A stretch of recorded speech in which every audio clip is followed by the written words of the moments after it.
Bonjour à tous et bienvenue dans le premier épisode de Radio Tronçonneuse. Une radio en cours de construction, une radio artisanale, autogérée, participative, évolutive, révolutionnaire et divertissante. Au programme aujourd'hui, un reportage sur le séminaire de médiation, une présentation d'un projet de club lecture Vénère par Kenny et Lélia et des sélections musicales en micro-trottoir. Il ne se passe pas de jour sans qu'on apprenne la naissance d'une nouvelle radio. Allez-y. Incroyable mais pourtant vrai.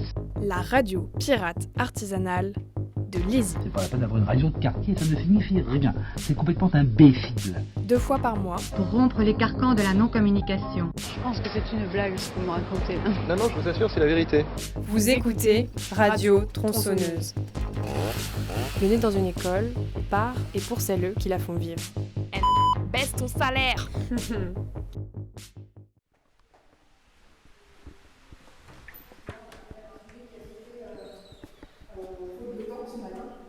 Donc ça, c'est vraiment quelque chose, d'un point de vue méthodologique qui va être vraiment important à mettre en place. Et déjà, une première conclusion qu'on peut tirer. 27 septembre 2023. Mail de la direction. Médiation. Atelier session numéro 1. Poitiers, 3 et 4 octobre 2023.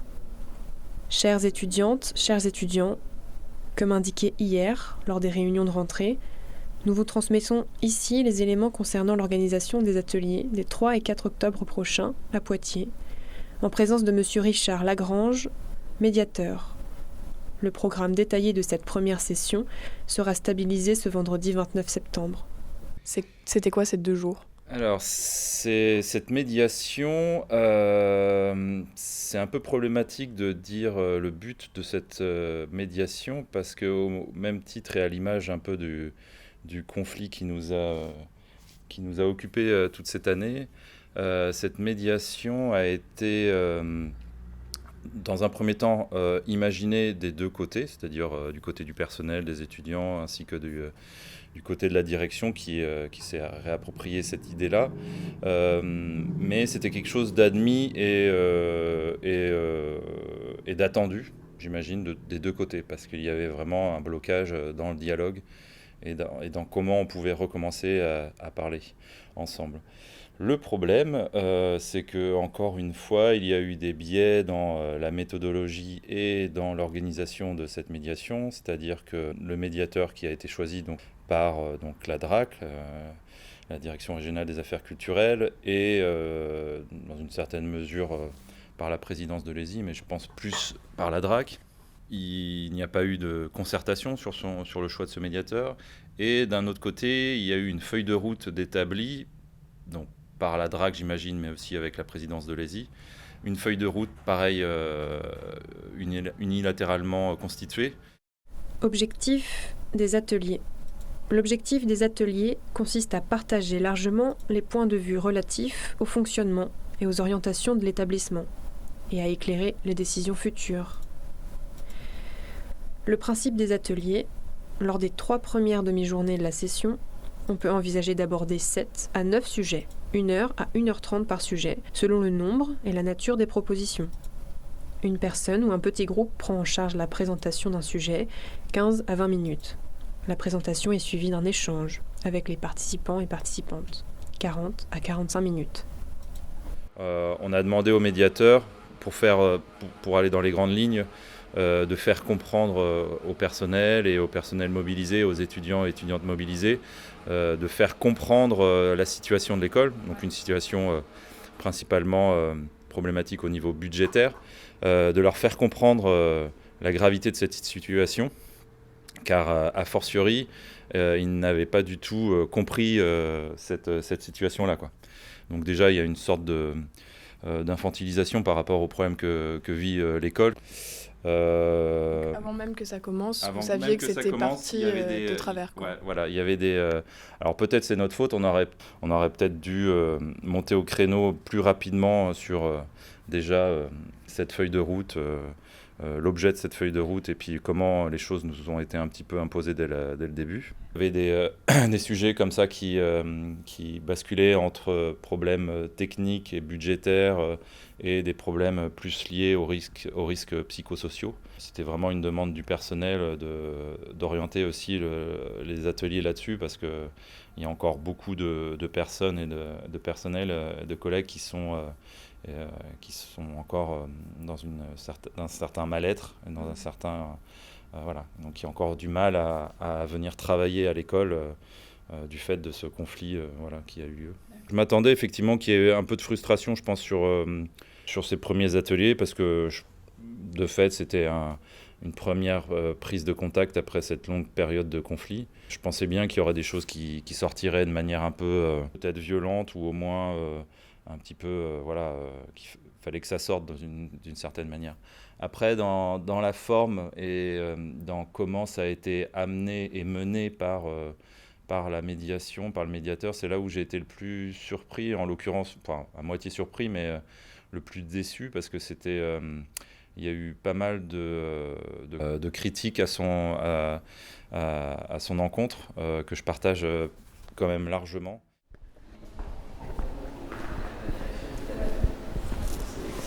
Il est là pour eux. Ouais, depuis le début, nous, la première heure qu'on a passée avec lui, on est sorti en disant ok. Oui, c'est pas un médiateur. T'étais à Poitiers hier Non, okay. Moi j'ai non plus. En même temps, je pense que pour la santé mentale, à un moment donné. Ouais, il faut se préserver. Clairement. Puis ça sert à rien en fait, de discuter avec ces gens. Ils savent pas discuter.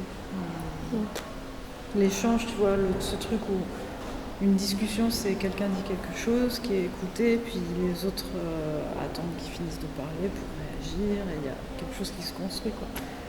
Non, c'est pas de ça qu'il s'agit. Toi, tu y as été ? Oui. Et juste en 2 mots.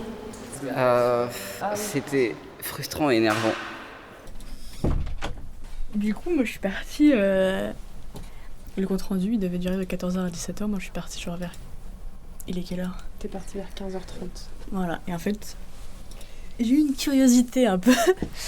Et j'ai voulu assister encore un peu. Et il m'a suffi genre de. Quelques minutes pour qu'il y ait une dinguerie qui soit sortie. Donc déjà, il y a un truc que j'avais pas précisé, c'est que le médiateur en question, c'est un ancien directeur en fait, de base. Donc vous voyez un peu la neutralité du truc. Et là, il y a Maëlie qui pose une question, qui demande, on sait que le médiateur, il finit sa mission le 31 novembre. Maëlie pose la question, ok, bon bah maintenant il y a un dialogue, maintenant qu'il y a un soi-disant médiateur, est-ce que le dialogue il va être rompu ou bien est-ce qu'on va essayer de le garder à la fin du 31 novembre ? Parce que si on essaie d'établir une communication, il faut la garder en fait. Et là, le médiateur, soi-disant, répond à côté de la plaque en disant non mais en fait moi je pense pas que ce soit une bonne idée que je continue à travailler avec vous au-delà du 31 novembre. Et là, le gars dit, parce que si je reste, en ma qualité d'ancien directeur, je voudrais recadrer cette école. Et c'est vrai que je les partage parce qu'il y avait quand même une attitude de la médiation qui était comme assez partisane, qui, dans une grande partie, se faisait quand même la défense de la direction.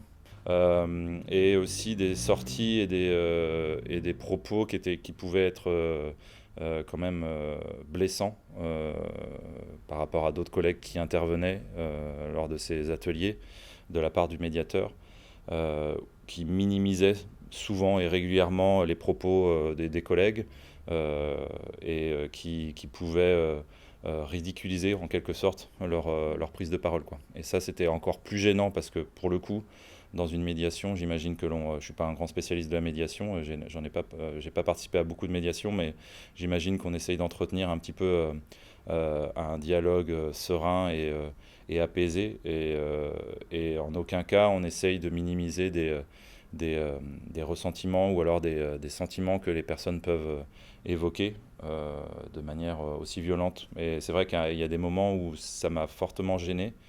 Et je pense que c'est des critiques qui seront amenées à être redites à d'autres niveaux dans des instances, parce que pour moi c'est quand même une faute de la part du médiateur de de prendre cette position-là, quoi.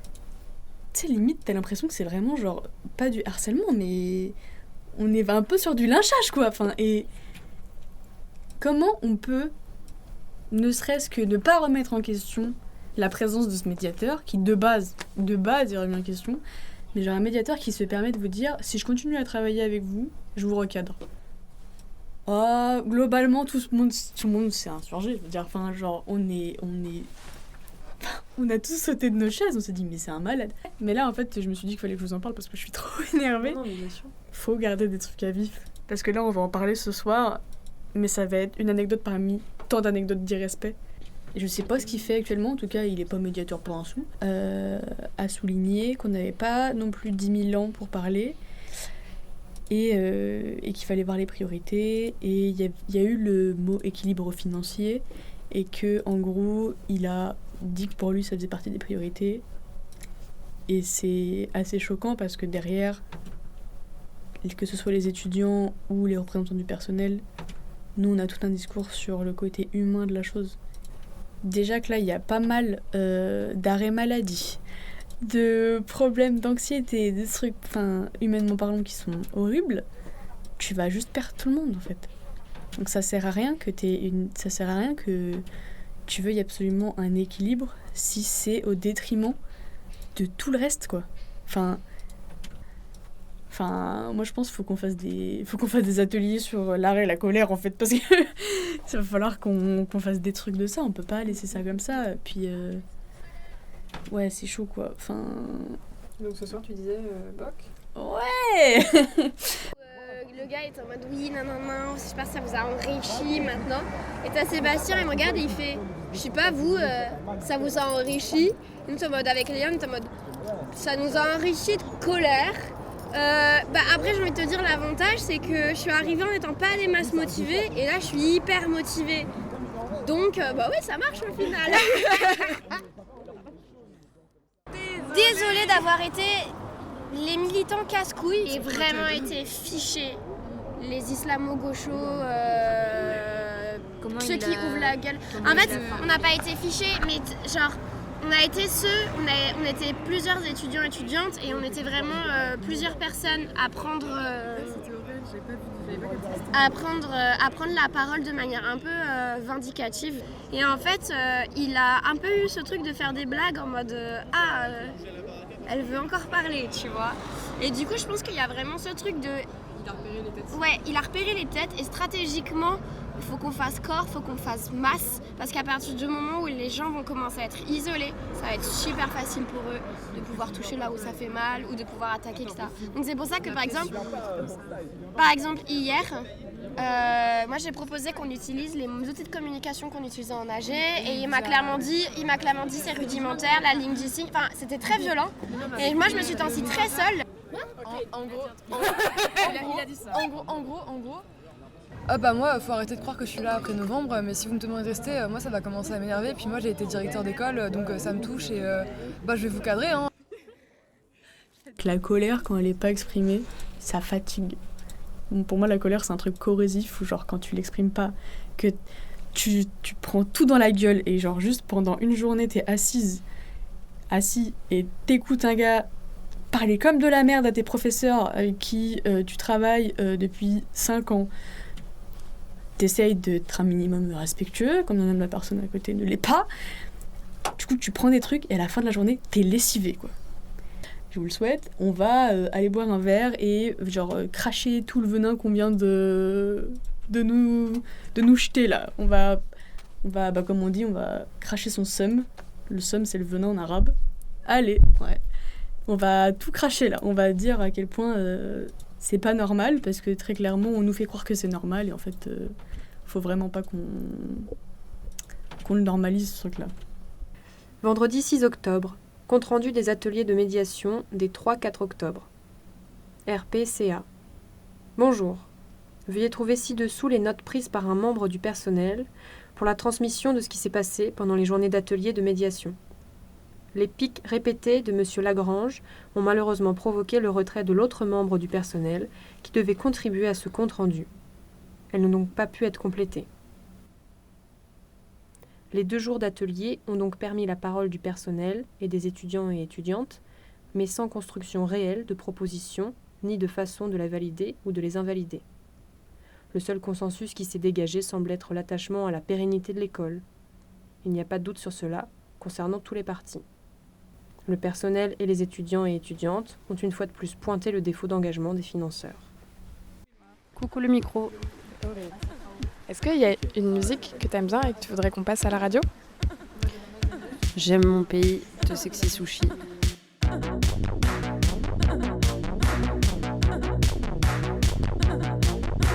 J'aime que tout soit bien rangé. J'aime que ma famille m'obéisse. J'aime la chasse et mes copains bourrés. J'aime surtout la représentation du Christ. J'aime que les femmes n'avortent pas. J'aime bien la télévision. J'aime bien l'idée du partage. J'aime cependant ne pas donner mon pognon.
Ouais, on est là. C'est parfait ça.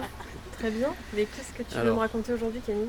j'ai envie de parler de l'idée qu'on a eue avec Lélia, qui est L'atelier lecture. l'atelier lecture vénère. Bon, en vrai, un jour on était au bar et on parlait un peu des livres qu'on avait lus et qui nous réveillaient une envie de se révolter, un peu de se mobiliser, de montrer qu'on n'est pas content. Et on s'est dit en vrai ce serait cool de lancer ça dans l'école, de faire un salon de lecture un peu où... Et on a parlé de ça et on s'est rendu compte qu'on n'avait pas beaucoup l'occasion de parler des livres qui nous ont marqués et qui font aussi que tu as une vision de ton militantisme différemment et en quoi du coup tu as envie d'agir sur certaines manières ou pas. Et du coup c'est super intéressant parce qu'à chaque fois quelqu'un a un autre livre qu'il a lu, qu'il a marqué et toi t'as pas lu et du coup il y avait ce moyen d'échange quoi. Et même ça permet d'avoir des points de vue grave différents, genre Lélia il m'avait parlé d'un livre sur la condition des femmes noires aux États-Unis à une certaine époque et il m'avait expliqué tout le speech et tout et j'étais en mode je savais pas du tout tu vois cette partie-là de la ségrégation et tout. Moi qui m'y intéresse déjà pas mal et en vrai je trouve ça intéressant que chacun ait ses lectures à lui ou elle et qui nous donne son point de vue. Que ouais ce serait un atelier où genre chacune ramène son livre qu'il a rendu un peu vénère et que on explique un peu pourquoi on a le seum et pourquoi on nous recommande ce livre entre guillemets tu vois et que... Donc à suivre avec les nouvelles de mail quoi. Oui. Par affiche. Et une affiche aussi qui arrive. Trop bien. Un banger. Et est-ce que Kenny, t'as une recommandation d'un livre là que tu voudrais faire passer là, je sais pas, le dernier que t'as lu qui t'a rendu vénère pour, Petit pays de Gaël Faye. Voilà. C'est un livre qui parle du génocide rwandais. Et on est dans le point de vue d'un enfant qui vit ce génocide en plein milieu de la guerre et tout. Et ça rend bien vénère, je pense. Ok. Nina, est-ce que tu aurais une recommandation musicale à nous faire? Oui, vas-y. Est-ce que tu veux une musique particulière ou un groupe de gens? Non, juste une musique, un titre qu'on pourrait passer. Ok, c'est de Los Oros et ça s'appelle Tes mains sales. Ok. Merci d'avoir écouté Radio Tronçonneuse. On se retrouve dans une semaine. Vous pouvez nous contacter à l'adresse mail radiotronçonneuse@gmail.com si vous avez envie de participer ou si vous avez des suggestions, des idées, des envies. Voilà. Ciao. Monsieur Lagrange et la direction se tiennent à votre disposition pour toute question. Merci et excellente journée et rentrée à toutes et à tous. Marc Mongeau.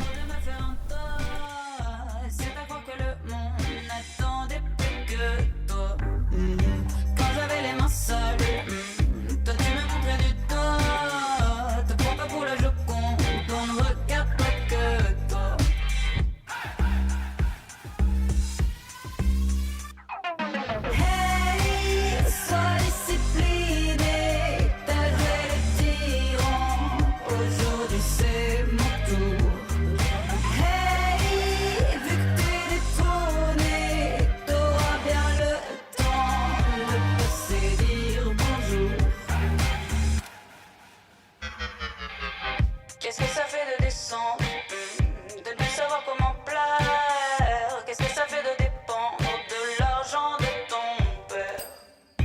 Tu dictais les tendances, moi je ne pouvais que mieux faire. Finalement c'est pas de chance, t'as grandi à l'envers. Va laver tes mains sales, va laver tes mains sales, va laver tes mains sales, et puis ton main sale.